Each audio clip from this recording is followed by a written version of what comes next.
call me fuego.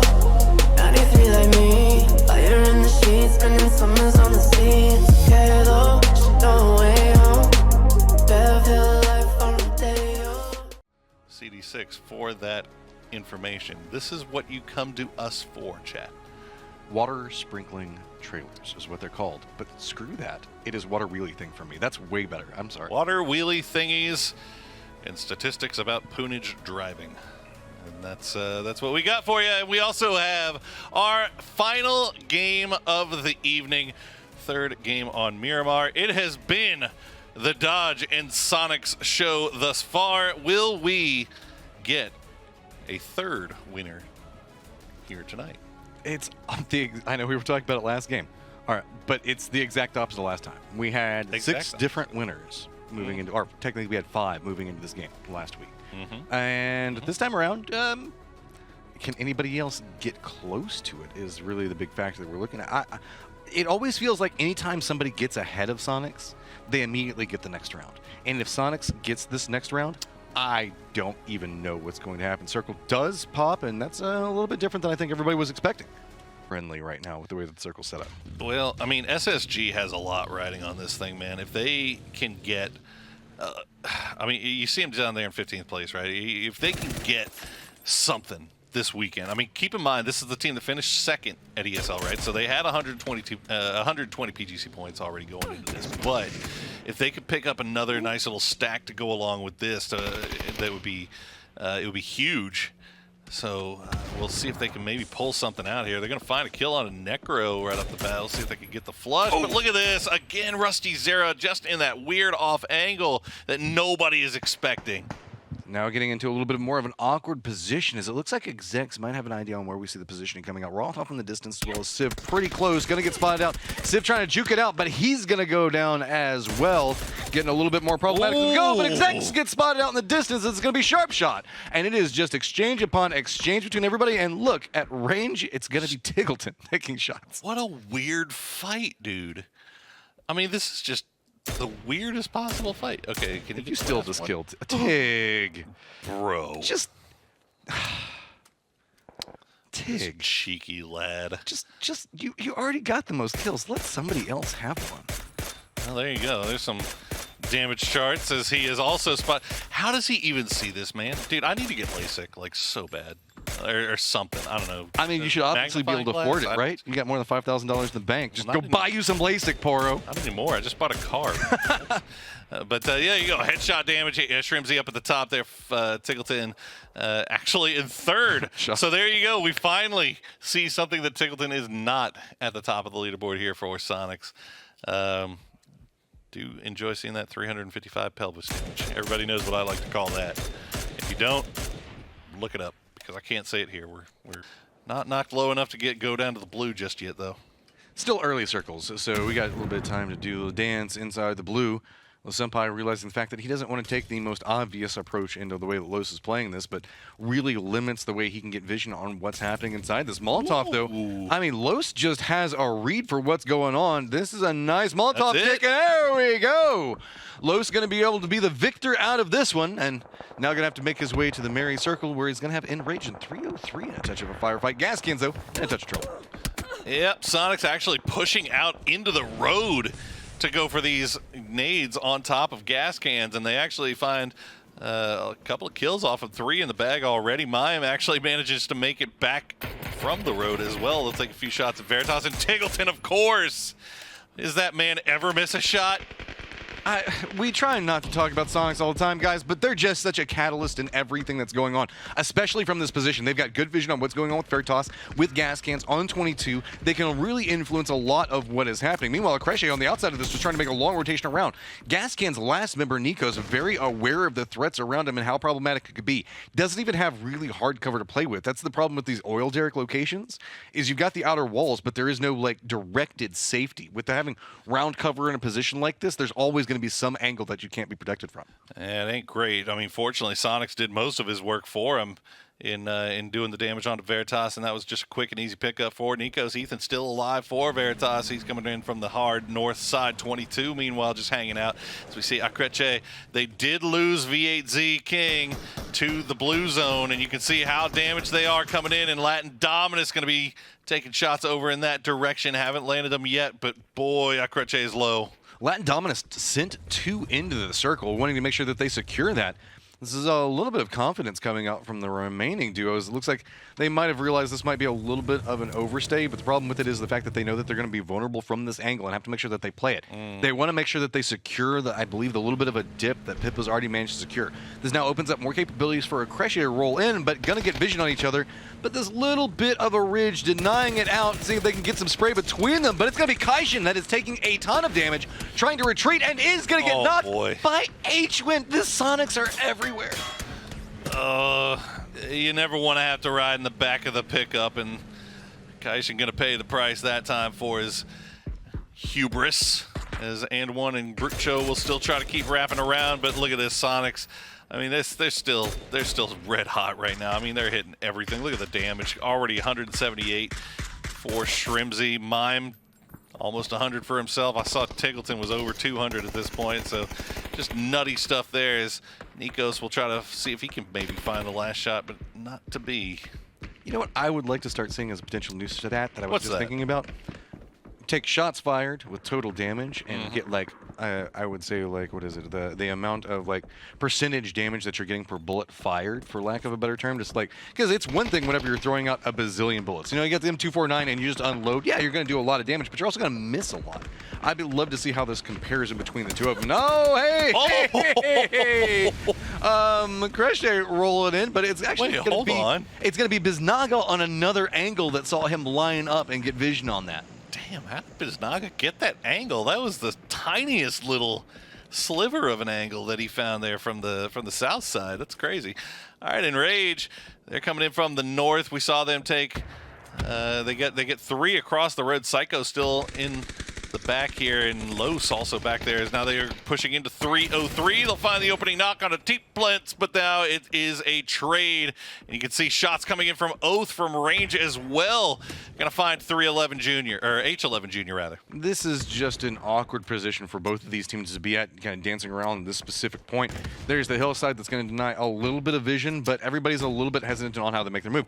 Don't forget there is Los back behind Enrage that could opt in any given moment to say, that's it, I just need to get some more kills. But it looks like he's perfectly fine letting the distraction be 303 right now and creeping in back into this different point. Oath, though, throwing in the peppering fire into where we see LTD and Dignitas starting to post up. Oath know the fact that they have to move soon, but man, they're wanting more out of this positioning, but really just can't seem to find the vision. Finally, Snakers does connect onto Ollie. And is that going to be enough for them to start making a little bit of a move of their own? It looks like that might be the case, them wrapping in potentially back behind Dignitas.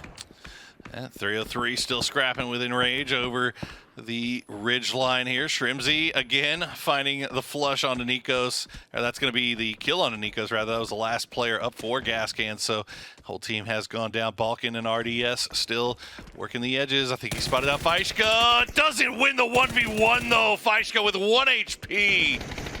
The confidence still at 3 HP, coming around the corner, believing in his teammates and believing the fact that he has the aim for it. Trisk still taking that forefront position, taking a lot of damage in the exchange, but RDS does go down. Enrage is eliminated, and that now opens up a potential vector for Los and Ethan to creep in back behind this. Looks like Oath is looking into Dignitas' position, not yet in safe zone, but let's not forget about Sharp Shot creeping in right back behind it. Oh, he's a creeper too. He's got that grenade primed and ready. There it goes. The throw's going to come through. The spray going to come through. Not going to find it, though, as Rillo is quick on the trigger.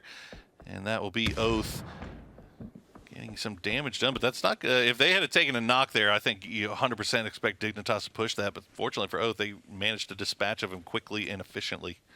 Yeah, it feels like Oath really wants to take this fight, but I don't think that they have any choices on it, because guess who's shooting them at the other side? It's going to be SONIQS that have vision up along this point, and you can see that's why Oath is showing a little bit of hesitation moving in.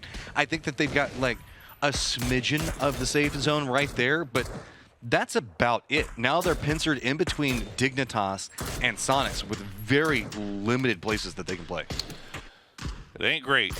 It ain't great, man, and SONIQS are just landing some Shots all over the place. Shrimsy up to almost 300 damage now. I mean, they're just ADR farming, dude. 22 has now got vision on this and also taking shots at Oath. It's let's throw in LTD now. Hey, TSM, do you have vision? Why don't you just toss a couple of bullets that way as well? Okay, TSM. Okay. We'll see what they can do with this position. This is a good spot for them if the circle continues to favor this way. 22 on that western side. They're going to hold down that compound and just pray, essentially, that this thing keeps cutting over their direction. I'm interested to see what SONIQS decide to do here. They've got a nice little ridge across the road from it that they don't have to move to just yet. O's just going to send it. Let's go. Trying to make a play out of this one. Snaker's already down, but it was going to be Dignitas trying to peek up on the other side of it. But you can see there's just so many people trying to get damage into this position. Kickstart the last one up, and grenades coming in from every single angle. Trying to go for Snakers. Watch out, Kickstart. You're too close. And Pip is going to be the one that polishes it off, and everybody got a piece of that one. Yeah, Latin Dominus going to get a couple of kills off of that, and there you go. SONIQS use that opportunity to make their way up the hill. Meanwhile, Honey Badger will find Faishka, and that's Dignitas finding one, and now Los comes alive. H11 Jr. has gone down. It's now just down to Trisk as 303 finds themselves in the unlucky position. While this is going on, a couple of counter moves have happened, with SONIQS taking this position a little bit lower, made LTD's life just a little bit more difficult. Dignitas also going to have to make a move of their own, as well as 303. TSM still being beneficiary of the circle right now, feeling pretty good about this, but Dignitas now starting to crest up this hillside, might get a little bit of vision on what's going on. I know the fact that they have different enemies around them, they get vision on it, decide to go for the spray into it. LTD has very limited options, but it's going to be a lot of shots. Pippa manages to get to the fence, gets Shinboy down, and now Pippa has to be careful. He's got 22 off of one side. SONIQS now being a little bit more threatening, and Dignitas pumping the brakes a little bit, knowing the fact that they have the time to get the res before the blue zone catches up. Definitely want to get that res. Definitely want to keep 4 up as long and as safely as you can. 303 rather coming in from that north side with Trisk and H11 Jr. looking to see if they can spot something out here. Dignitas not even looking in this direction. And Sparky going to land a nice knock on a Danny with the well-placed grenade, but here's the problem. H11.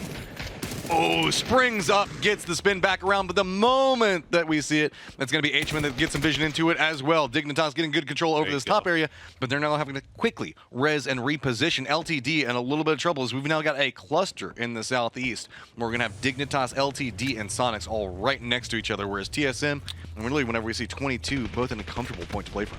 That's a nice win there for Dignitas, and they'll get the res off. They're going to hop everybody into the vehicle. They're just going to crash right down on top of it. But look at this. Tiggleton and Shrimsy are absolutely insane.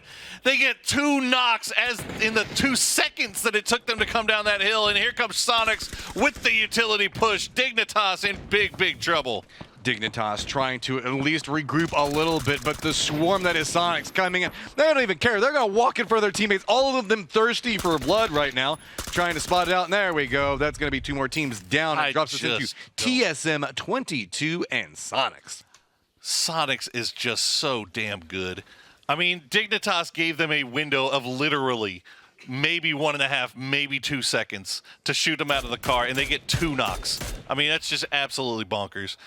Might be able to wrap this one up. I mean, the thing for TSM, I mean, if a circle cuts from west to east, you know, hard shifts from west to east, this is a great circle for that compound. They'll be able to third party on a lot of stuff, get a lot of kills. But unfortunately for them, this one was north to south and kind of favoring that eastern side, so nothing really showed itself. So the only 1 kill in the bag so far. We'll see if they can pick anything up off of 22 as they hop in the vehicles. It's a shooting gallery right now. They're just trying to race across and get away. They realized where SONIQS are and just want to try to get away from it. Vinny's trying to make his own play, not going to be able to get anything out of it, but here we go. If you've been watching North American PUBG for a while, you should be familiar with this setup right now. We've got TSM versus SONIQS. 4-man squad on both sides making the approach. The only thing, though, SONIQS do have more control over the circle at the time. That's the problem. It's a heavyweight bout between 2 of the champions of North America, TSM versus SONIQS. But as you said, SONIQS has that. I mean, they've got the dot. They've got everything they could possibly want in the center of this circle. And now we do have Phase 8 to go. So Phase 8 is a little bit kinder, maybe favoring TSM. Might be able to see if they can pull something off here. Well, there you go. It's not gonna go in their direction as this thing falls on SONIQS completely. TSM managed to catch 7, but the 8th one was elusive. Now they're going to have to be a little bit more careful on how they make their approach into this. I like the fact that they're trying to use the terrain to their advantage as much as possible, but you can see there's so limited options, and really the way that SONIQS is set up right now, they have the high ground approach, so it's going to be TSM. Looks like they're trying to stack a different angle and how they're trying to get into this, but if they can get the high ground and let Purdy be a little bit of a distraction and sweep in back behind Mime, there is the opportunity. Tig does spot it out, trying to feed it a little bit more, but Halo spins back around onto Shrimzy. H-Win gets the knock onto Luke 12, and it is a quick exchange as Halo's trying to juke that one through, but H-Win does manage to connect, and this is turning a little bit more problematic for TSM. Mime's in an up-close position, does get spotted out, but now Penta has that high ground, looking back down into where SONIQS are going to be playing from, as we are looking into a 2v2 situation. Good trades coming out from both teams. H-Win and Tiggleton still up. Kurt and Penta will be the two from TSM. You can see H-Win with the long, far position, the anchor position, while Tiggleton is right up on the ridge line, hiding through the smoke. Penta with the grenade. And now it falls onto H-Win, who has been spotted out. He's right up against the wall. He was trying to get an outside angle for this, but he's going to have the blue zone coming up right back behind them. I believe he is in safety for now, but 2 different firing lines now approaching in towards him. He knows the fact that he's got some problem. Purdy on one point of it, Penta on the other one. There we go. While it was elusive for a while, TSM managed to pick up the win. That's a big win for TSM, but it's got to be a little bit of a bigger ego boost to get it playing out of a poor position in a 4v4 fight against SONIQS, their arch rivals. They will take that win every single day of the week, but SONIQS pick up another 13 kills to add into their bag. They are just fine with how they did today. I really do, again, love how TSM played that in-game circle. We've often talked about the fact that whenever we look at these two teams,